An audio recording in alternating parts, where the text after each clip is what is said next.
Hello, good morning students. Please subscribe the channel, drop a like, share and comment. This is Progressive Monthly Magazine October 2025 exercise number 16 on the speed of underwords per minute. Start.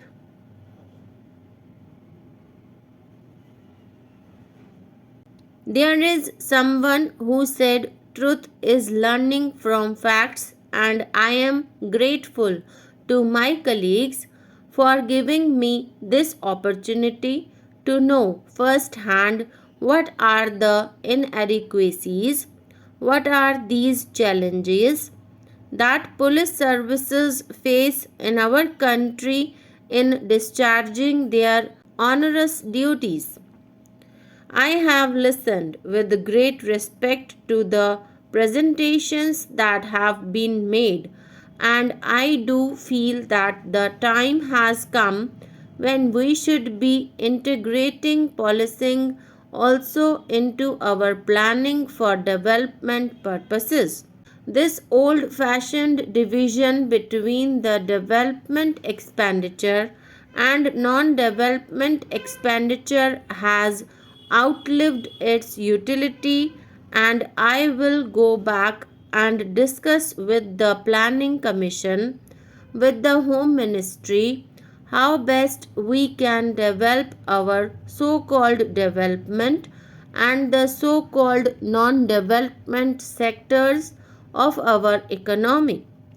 I do feel listening to the presentations that have been made that there is an urgent need to look into the future what type of police system our country needs in grappling with the challenges that are now on the horizon and where we are, how much distance we have to travel in order to ensure that we provide our country a police system which is adequate to the challenges that our country faces. So, this is one thing which I would say we have in our system's 5-year planning for the defense forces. I would suggest to the Honorable Home Minister that maybe time has come we should form a 5-year or maybe a longer term perspective plan which would take into account the imperative need for upgrading our technology, our human resource strategies, and all the other related subjects which have been discussed. In particular, I was very fascinated by a suggestion that in certain insurgency affected areas, police should be involved in development work. I am reminded by what my esteemed friend, who was at one time Cabinet Secretary in the Government of India and the Chief Secretary of Odisha, he told me about the link between the police system and the development works. He said to me that as Chief Secretary, he once received a number of senior police officers, and the police officers said that the general perception the public about the police is not very good. We want to do something which would change that perception, and so he suggested for the policemen involvement in public works. One thing that I do wish to say is that 80% of the police personnel belong to the category of constables, and I think this is certainly true that we have not paid adequate attention to ensuring that the constables of the future are being produced by our policing system. Some years ago, I was told in Maharashtra that 75% of policemen live in chawls in slum areas where they interact all the time with criminal elements. Now, out of that policing system, you cannot produce men and women of integrity. I think there are lot of temptations to fall off the chosen path of goodness. So, we have to pay a lot more attention to ensuring that we provide adequate facilities for our constables. Housing facilities certainly have to improve, but also training their psychological mental makeup, and this also applies to many police schools also.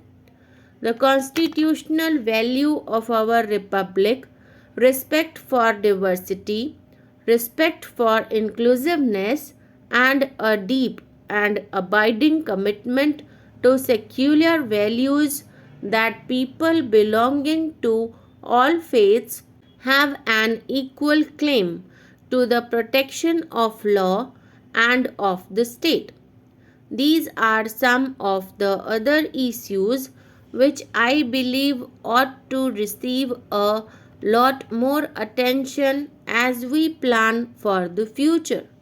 Therefore, I am very happy to be here today to participate in this interaction with you. I have learnt a great deal.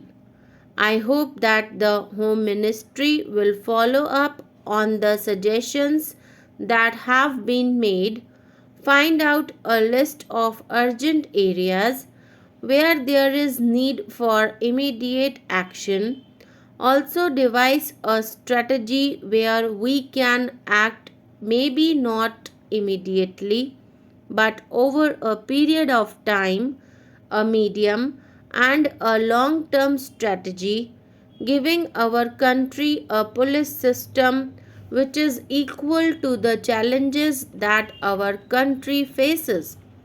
I have had this chance to sit through the presentations. It is heartening for me to note that in spite of the rigorous of your daily routine, you have all retained the analytical abilities to understand the problems that lie at the core of your work and come up with possible solutions to improve police administration at the grassroots. The ability to analyze and resolve issues in a turbulent and changing world, keeping in view the larger national interest, is the fundamental reason why this country needs an all India service like yours. You have been charged with the onerous responsibility of maintaining law and order and in ensuring peace and security across the length and breadth of our country. Law and order is fundamental to the existence of a functioning democracy and a civilized society in the country.